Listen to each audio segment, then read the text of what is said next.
Assalamu alaikum to all of you. Welcome to another lecture on statistics and probability.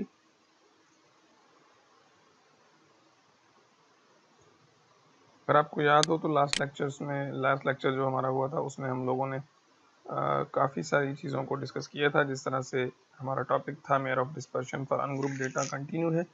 इसमें हम लोगों ने जो है वो रेंज को डिस्कस किया था। रेंज हम लोगों ने डिस्कस कर लिया था और हम लोगों ने काफ़ी डिटेल में और इसके हवाले से एग्जाम्पल भी किया था। उसके बाद हम लोगों ने वेरिएंस एंड स्टैंडर्ड डेविएशन को थोड़ा सा डिस्कस किया था, लेकिन आज के लेक्चर में हम लोग जो है वो वेरिएंस और स्टैंडर्ड डेविएशन और population parameters and sample statistics को मज़ीद डिटेल के साथ डिस्कस करेंगे इन टूडेज लेक्चर। तो ये वाला लेक्चर जो था रेंज का ये हम लास्ट लेक्चर में कर चुके हैं और हम लोगों ने देखा था कि कुछ ड्रॉबैक्स भी थे, कुछ डिसएडवांटेज भी थे रेंज मेथड की, क्योंकि जिसमें डेटा में अगर आउटलायर है तो range is not a good method. तो ये इसका आप ये कह लें डिसएडवांटेज कह लें या फेलियर कह लें, या आप कह सकते हैं कि रेंज आपको बेटर अप्रोक्सीमेशन या बेटर एनालिसिस प्रोवाइड नहीं करता जब आप लोगों के पास डेटा में आउटलायर्स हों। तो ये सारा कुछ हम लोगों ने डिटेल में लास्ट लेक्चर में डिस्कस किया था। वो लेक्चर अवेलेबल है, ऑलरेडी अपलोडेड है वीडियो में भी और स्लाइडों में भी आपके पास है।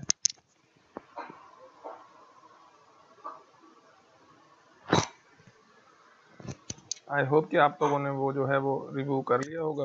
और अब आज के लेक्चर में देखते हैं हमारे पास क्या है। आज के लेक्चर में जो हमारा डिस्कशन होगा वो होगा about variance and standard deviation के हवाले से। And starting from the first definition, what is variance in contrast a large value of the standard deviation for a data set indicates that the values of the data set are spread over a relatively larger range around the mean। अगर आपकी standard deviation या variance की value बहुत ज़्यादा आती है तो इसका मतलब है कि आपके डेटा में स्प्रेड बहुत ज़्यादा है, यानी कि उसका जो फैलाव है वो बहुत ज़्यादा है। The standard deviation is obtained by taking the positive square root of the variance. अगर आप वेरिएंस का पॉजिटिव स्क्वायर रूट ले लेंगे तो जो रिजल्ट्स आपके पास आएंगे वो आपके क्या होते हैं, वो आपके डेविएशन स्टैंडर्ड डेविएशन कहलाते हैं। पॉजिटिव स्क्वायर रूट आपने हमेशा लेना होता है। The variance calculated for the population data is denoted by sigma square। जो वेरिएंस आप लेते हैं पॉपुलेशन के लिए तो वो सिग्मा स्क्वायर से शो करते हैं। And the variance calculated for sample data is noted by S square. अगर आप वेरिएंस सैंपल डेटा के लिए ले रहे हैं तो वो एस स्क्वायर से शो करते हैं। Do remember that these are just samples to represent variance and standard deviation for population and as well as sample. The standard deviation calculated for population data is noted by sigma. अगर आप standard deviation कर रहे हैं, standard deviation यानी कि variance का square root आपने लिया है, और सिग्मा का मतलब है कि you are calculating for population, and similarly if you are going to use S, it means that you are going to calculate the standard deviation for sample data, and for sample it is always denoted by S, and for population it is denoted by sigma. Consequently, the standard deviation calculated for population data is denoted by sigma, and the standard deviation calculated for sample data is denoted by S. So these are the samples basically. Sigma is a notation for for standard deviation for population, and S is a notation for variance for sample data points। तो किसी भी book में कहीं भी आप अगर ये notations देखें तो ये जस्ट नोटेशंस हैं। अगर आपको सिग्मा से शो किया गया है तो इसका मतलब है कि जो भी एनालिसिस है या जो भी डिस्कशन है in that question that is about the population, और अगर एस स्क्वायर या सिंपल एस से वहाँ पे आपके पास शो किया गया है तो इट मीन्स के they have at least work on sample points. तो ये बेसिकली कुछ नोटेशंस थे जो आपको ज़हन नशीन करने पड़ेंगे, जो आप लोगों को आई होप कि अब क्लियर हो गए होंगे कि एस स्क्वायर और सिग्मा दोनों बेसिकली क्या हैं और किस लिए यूज़ किए जाते हैं। तो आइए we have now some basic formulas for variance and standard deviation. ये फर्स्ट फार्मूला है। We have two different formula, one is this one जो कि जिसको मैं नंबर 1 से शो कर रहा हूँ, and we have another that is what we call shortcut formula. तो दो फार्मूलाज हैं आप लोगों के पास वेरिएंस एंड स्टैंडर्ड डेविएशन के लिए। तो अगर आप लोग वेरिएंस फाइंड कर रहे हैं, variance denoted by sigma square that is nothing but x summation of x, यानी कि आपके डेटा पॉइंट्स माइनस म्यू। तो ये म्यू आपको पता है ये एवरेज वैल्यू है जो लास्ट लेक्चर्स में हम लोग डिस्कस कर चुके हैं, लेकिन म्यू जो होता है वो हमेशा पॉपुलेशन के लिए शो किया जाता है। और अगर आप पॉपुलेशन डेटा पॉइंट पे कर रहे हैं तो ये वाला फार्मूला यूज़ कर लें, और अगर आप सैम्पल डेटा पॉइंट पे वर्कआउट कर रहे हैं तो सेम ही है, लेकिन यहाँ पे सम x माइनस एक्स बार है, यानी कि x मीन है, और ये x बार आपको पता है ये सैम्पल डेटा पॉइंट्स के लिए यूज़ किया जाता है। यहाँ पे इसके ऊपर स्क्वायर है, स्क्वायर करने के बाद आप सम करेंगे, और अगर आप इसी का स्क्वायर रूट हटा लेंगे, यहाँ पे स्क्वायर खत्म करके स्क्वायर रूट ले लेंगे, पॉजिटिव स्क्वायर रूट, तो ये आपकी क्या बन जाएगी, स्टैंडर्ड डेविएशन बन जाएगी। तो ये फार्मूला जल्दी से आप लोग नोट कर लें, आई होप कि आप लोगों ने पेज पे नोट कर लिया होगा। तो अब हम इस पे एग्जाम्पल करेंगे, इस फार्मूला को यूटिलाइज करेंगे, देखेंगे किस तरह से ये फार्मूला को हम लोग यूज़ कर सकते हैं। लेकिन ये एग्जाम्पल स्टार्ट करने से पहले एक सिंपल छोटा सा रिजल्ट है जो हम लोगों ने डिस्कस करना है, जो कि होता है x माइनस एक्स मीन, क्योंकि वहाँ पे जब हम वेरिएंस और स्टैंडर्ड डेविएशन लेते हैं तो वहाँ पे स्क्वायर करते हैं। तो बहुत दफ़ा ये क्वेश्चन आ जाता है कि हम वहाँ पे स्क्वायर क्यों करते हैं, सिंपल मीन क्यों नहीं फाइंड कर लेते, x माइनस एक्स मीन क्यों नहीं कर लेते, जबकि वहाँ पे हम लोग कर रहे हैं x minus x mean whole square. तो यहाँ पे स्क्वायर ही क्यों कर रहे हैं, तो उसका रीज़न है कि अगर आप simple x minus x mean data point में से करेंगे तो हमेशा रिजल्ट जो आपके पास आएगा जीरो आएगा। तो इस जीरो से बचने के लिए we always doing a square of x minus x bar, x minus x mean का म्यू का जो है वो स्क्वायर करते हैं। तो यहाँ पे आपके पास 4 डेटा पॉइंट्स हैं 82, 95, 67, 92, और इन सबको आप ऐड करके 4 से डिवाइड करेंगे तो आपको इसकी एवरेज वैल्यू जो मिलेगी वो 84 मिलेगी।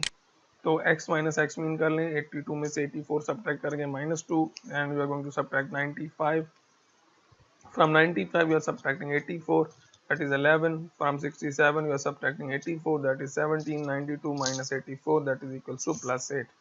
when you are going to add all of them you have 0, so इस जीरो ना आए, इसी वजह से हम जो हमारे पास वेरिएंस और स्टैंडर्ड डेविएशन के फार्मूलाज हैं यहाँ पे स्क्वायर करते हैं, ताकि अगर हम स्क्वायर नहीं करेंगे तो इसका रिजल्ट जीरो आ जाएगा। तो बहुत सी जगह पे ये सवाल पूछा जाता है या टेक्निकल क्वेश्चन होता है कि why we are not taking simple standard deviations, यानी कि x minus x mean, why we are going to square it. तो इसका रीजन यही होता है कि अगर आप स्क्वायर नहीं करेंगे तो x माइनस एक्स मीन का जो रिजल्ट होता है वो हमेशा जीरो होता है।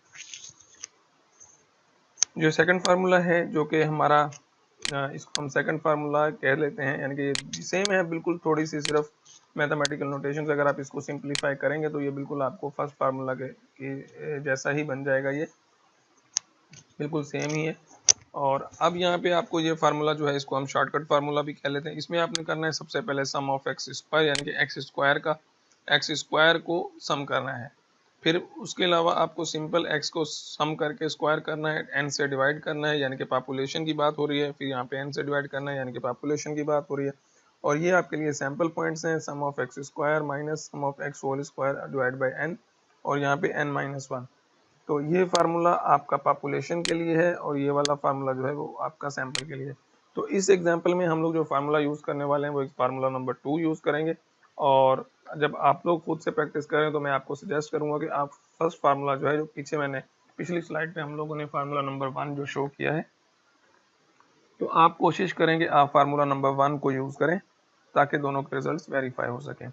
Where sigma square is a population variance, obviously ये हम अभी डिस्कस कर चुके हैं कि सिग्मा स्क्वायर जो है वो पॉपुलेशन वेरिएंस होती है, and S square is the sample variance, और एस स्क्वायर जो है वो सैंपल वेरिएंस है। इसी तरह से अगर आप सिंपल सिग्मा लेंगे is the population standard deviation, और जो सिंपल एस है वो आपकी क्या है, स्टैंडर्ड डेविएशन है for sample points. I hope कि आप लोगों को ये चीज़ें क्लियर होगी, फार्मूलाज आपने नोट कर लिए होंगे। तो आए अब एग्जाम्पल की तरफ चलते हैं, देखते हैं कि इस पे एग्जाम्पल किस तरह से होगा। तो डेटा पॉइंट्स हैं, टेबल नंबर एग्जाम्पल नंबर 3.12 है। हम लोगों ने, हमारे पास एक डेटा पॉइंट्स मिले हुए हैं 2009, कुछ एयरलाइन पैसेंजर्स के चार्जेस हैं, बैगेज चार्जेस हैं, और इसमें से हम लोगों ने फाइंड क्या करना है, बेसिकली क्वेश्चन हमारा ये है कि हम लोगों ने इसकी वेरिएंस और स्टैंडर्ड डेविएशन को फाइंड करना है। तो टेबल जो है वो हमें ऑब्वियसली मिला हुआ है, ये टेबल है हमें। तो सबसे पहले जो भी चीज़ें हमें फार्मूला में नीड है वो कैलकुलेट करेंगे, कैलकुलेट करने के बाद वो चीज़ें फार्मूला में पुट कर देंगे। तो आइए देखते हैं। सबसे पहले फार्मूला में हमें सम ऑफ एक्स चाहिए, यानी कि जितने भी आपके डेटा पॉइंट्स हैं उन सब का सम चाहिए। तो यहाँ पे हमने सब डेटा पॉइंट्स को सम कर लिया है, 1 बाय 1 करके आप ऐड कर देंगे, टोटल करेंगे तो आपको ये सम इसका मिल जाएगा। फिर हमने इसका एक्स का स्क्वायर करना है, एक्स का स्क्वायर करने के बाद सम ऑफ एक्स स्क्वायर था वहाँ पे फार्मूला में, तो ये हम लोगों ने दोनों रिजल्ट कंप्यूट कर लिए हैं। अब आए इनको आप जल्दी से फार्मूला में पुट कर देते हैं। फार्मूला में पुट करने के बाद सिंप्लीफिकेशन करेंगे, जो भी रिजल्ट हमारे पास आएंगे वो हम देख लेते हैं। सो स्टेप नंबर 1 में sum of the values of the column 3.6 gives, sum आप लोगों ने फाइंड किया, वो हमें ये मिला। सेकंड स्टेप में हम लोगों ने sum of x whole square find किया, sum of x square find किया, तो वो हमें ये मिला। तो अब ये दोनों रिजल्ट्स उठा के हम लोग फार्मूला में पुट करते हैं। फार्मूला आप लोगों ने ऑलरेडी अपने पास नोट करके रखा हुआ है। तो आइए देखते हैं, ये हमारा फार्मूला है। सैंपल के लिए हम लोग कर रहे हैं x sum of x square की जगह पे ये डेटा पॉइंट्स रखे हैं, minus from the formula is same and sum of x whole square की जगह पे हम लोगों ने ये रखा।